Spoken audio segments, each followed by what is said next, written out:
Hey guys, this is Pharaoh 2091, and welcome back to Let's Play Ace Attorney Investigations Miles Edgeworth.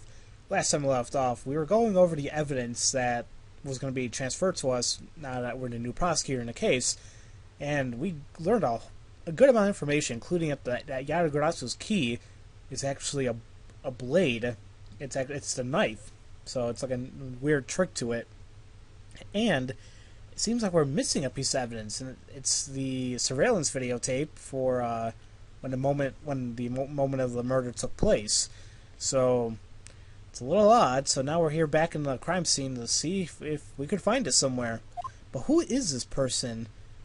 We left off just seeing him. That's Detective Bad, but who's he with? I've never seen that officer before. That music. It can't be. So, did you find it? No, not yet. I've looked everywhere. Let's see. Well then, please continue with the search. Understood. I'll continue the search. So you're the one running this show. Prosecutors like you shouldn't even be allowed at the crime scenes. How dare you? Just who do you think you are? Yeah, I think we all know who that is. What was that all about? And who was that man just now? Whoever he was, I've never seen a more impudent officer in my life. They'll probably never see him again in their lives. Does he even know that we're standing here right behind him? I know you're standing right behind me. What do you want, kids? No. It looks like you were paying attention after all. But I saw you through the mirror. Of course I was. I have eyes in the back of my head. So that mirror isn't for vanity's sake. It's for him to keep an eye on or what is behind him at all times. So tell me, Detective Bad, who was that rude man just now? The guy came here from the Republic of Zankfa to study. He's Agent Lang. He's trying everything he can to revive the lost honor of his family. He's traveling the world to study different philosophies of detainment from scratch. By visiting various police departments around the world, he has a lot of dedication. He's still just a rookie cop. I sense a strong grudge of some sort from him. The guy's more useful than Gumshoe, even if he is rude. Well, he sure has a lot of guts to come to this country and give prosecutors a hard time. I agree. However, I can think of one young lady that statement also applies to. Anyway, what was that agent looking for, Detective Bad? Earlier, that little girl was poking around lobby number 1 as well. Like I said before, it's got nothing to do with the two of you. I highly doubt that it has nothing to do with me. Fine. If this is the game, if this is the game I must play, then I will take this opportunity to draw out what he's been hiding, what happened in this room, straight from him. So you heard him. Let's talk to him once again. Earlier you were in lobby number 1. Now you're here in lobby number 2. You're quite the busy man, Detective Bad. Multiple returns to a crime scene brings about success. That's what we detectives say. I see. In that case, you wouldn't mind if I asked about what happened again, correct? I don't have anything left to say to you, boy. Boy! You'll see. I will draw my answer from you, one way or another. Would he kill you to help us even a tiny bit in our investigation? I gave Faraday's notebook to the judge earlier. That's help enough, don't you think? Please, we're asking for just a bit more of your cooperation. Don't push me, kid. No, we are going to push you. I'd like to ask once again about what happened around here at the time of the crime. I refuse the answer. Any more investigating you do would be a waste of time. Besides, how am I supposed to answer questions about things I don't even know about? Things you don't know about? But aren't you supposed to know everything? You should. Wait, is it possible? Maybe he doesn't know about the trick behind that piece of evidence. I should try showing it to him. It may prove to be the key to getting some answers from Detective Bad. Okay, so why not? Let's go ahead and present the key to him. Detective Bad, did you know of the existence of the item in this photograph? Of course I did. It's my job to know everything related to the Yagarasu's case. In that case, let me ask you something. Did you know that the knife that killed Mr. Faraday and this Yagarasu's key are one and the same? What? That's impossible! It looks like he didn't know after all. This piece of evidence, which we call the Yagarasu's key, is actually a well-camouflaged knife. Mr. Faraday was planning to use this Yagarasu's key to prove that Mr. Rao is not the real Yagarasu. Isn't that correct? I guess so.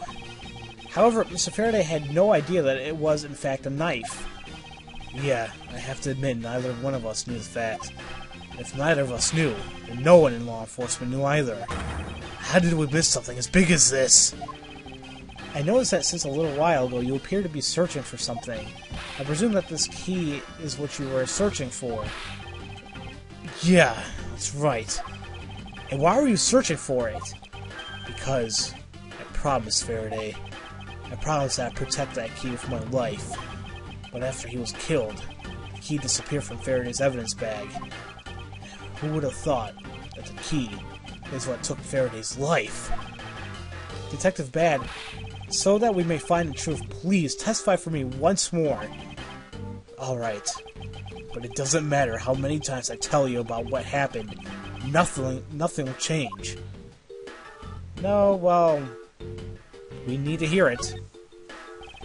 Detective Bad, I ask that you please testify once more about what happened in lobby number 2 and what you experienced in lobby number 1. My answer is still the same. And this is the last time I'm going to do this. That's fine, because I only need this one last time to clear everything up. Find the truth behind this case. Alright, time to see what's going to happen here. Detective Bad's movements. I was in lobby number 1, talking of you. We were talking about some trivial things. I heard a gunshot, right before the trial was about to reconvene. When we heard it, you and I immediately dashed out into the hallway together. I saw Gumshoe goofing around there, and then we all ran into the lobby number 2. It sounds like the exact same story he told us before. Indeed, however, I feel that we have yet to draw out all the information that we can. Really? Okay. I guess that means we're going to have to be pressing some statements. So, he says he heard a gunshot right before the trial started. Let's press on this. Until you heard a gunshot, did you notice anything else that was out of the ordinary? I didn't hear any other strange sounds until that gunshot. If the gunshot Detective Bad heard was really the one from the murder, then that would give him that other piece of evidence an entirely different meaning. I ask that you please amend your testimony of that statement just now. Sure. I didn't hear any other strange sounds until that gunshot. You didn't hear any other strange sound, huh? So you didn't hear, maybe a balloon popping? That's an odd sound.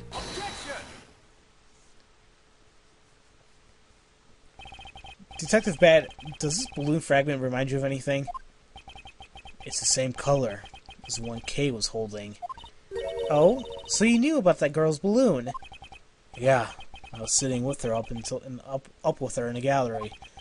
During a recess, just before we split up, I filled that balloon up for her. Well, as you may have already surmised, this piece it did indeed come from Kay's balloon. So, what about the balloon? I wonder if you might remember hearing this balloon pop at some point. What are you getting at? This fragment was found in the hallway right in front of lobby number 2. Furthermore, it was the sound of this balloon popping that the judge mistook as a gunshot. Oh, so the sound that the judge heard was not actually a gunshot, huh? On top of that, His Honor said that he heard the balloon pop about 20 minutes before the trials to reconvene. Yes, which means that His Honor heard a balloon pop in the hallway when you were in the lobby number 1, Detective Bad. And if you were in lobby number 1 at that time, you were close enough that you should have heard the balloon popping as well. So? What? Don't give me a so! We just proved that there's a flaw in your testimony! The crackling... Crackling? Yeah, the crackling of the truth is louder than the sound of your sweet divinity crackling. Negativity, whatever. And since you kids don't seem to know, let me fill you in on something. Did you ever stop to think why the doors and walls of this room are so rugged? It's because they were designed to keep secrets from being leaked. What is that supposed to mean? The doors and walls are super thick. The window panes are double layered. To top it all off, even the curtains are made of a special sound-absorbing material. Then, you mean... Since I was shut up inside lobby number 1, there was no way I could have heard that sound. No! Gah! I knew that's what he was going to say. Then that means that Scrumpface's testimony is completely useless! If the rooms are soundproof, then of course he wouldn't have heard any sign of a struggle. No! That's also why it's only natural that I didn't hear the balloon popping. Now do you get it? Kids? Miles, I thought we were supposed to be the ones finding flaws in his logic. Not the other way around. The other way around?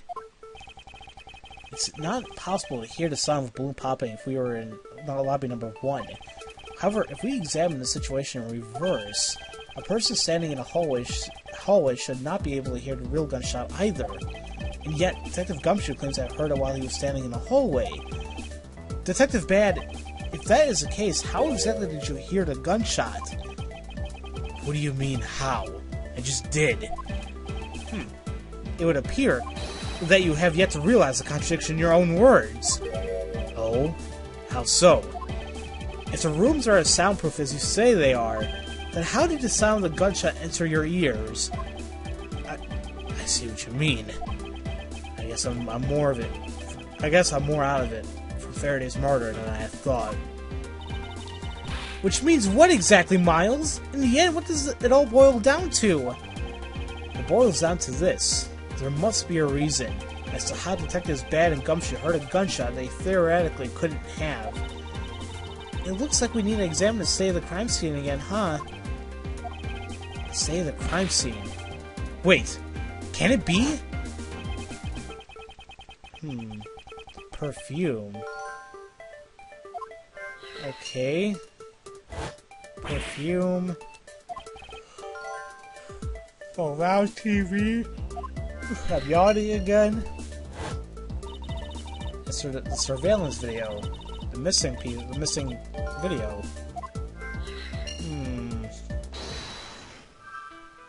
Well, let's see here.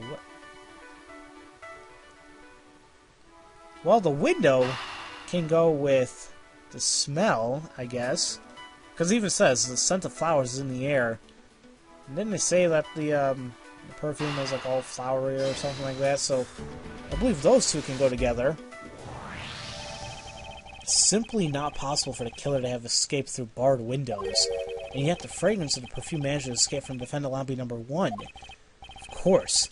Incorporeal things can move freely through these open barred windows. So the windows were opened. Okay. So... So if they were open, then perhaps they can also hear the TV as well. We can assume that. Now then, what else besides a smell can go in and out of an open barred window? The answer is sound. So no matter how careful the killer was, if the windows were open, the jig would be up. And since the windows in both defendant lobby number 1 and the hallway were open, that explains how the sound of a gunshot can be heard in both locations. Okay. Alright, that makes sense. But...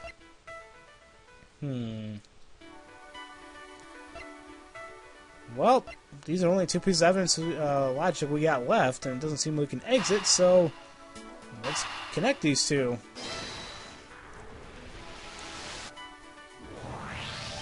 The missing piece of evidence is a video. That shows the moment in which Mr. Rao killed an embassy staff member. The sound of the gunshot left quite an impression on me when it was played during a trial. The video should have been returned to Mr. Faraday's evidence bag for the recess, and brought back here. If it disappeared after that time, then it's possible the tape is still here in this room. Eureka! The evidence that the missing evidence created for me. It's a gunshot sound that no one should have been able to hear in the first place. Miles, what have you been thinking about? Stop wasting time thinking and let's start looking again. It's not a waste of time to think, for I have figured out where we should look. And where should that be? I believe we should examine the television. The TV? Well, you kids have fun. Go in and examine whatever you like. Okay, and we'll begin this investigation next time, guys. So, as usual, thank you all for watching, and I'll see you guys next time for Let's Play Ace Attorney Investigations Miles Edgeworth. I'll see you guys later.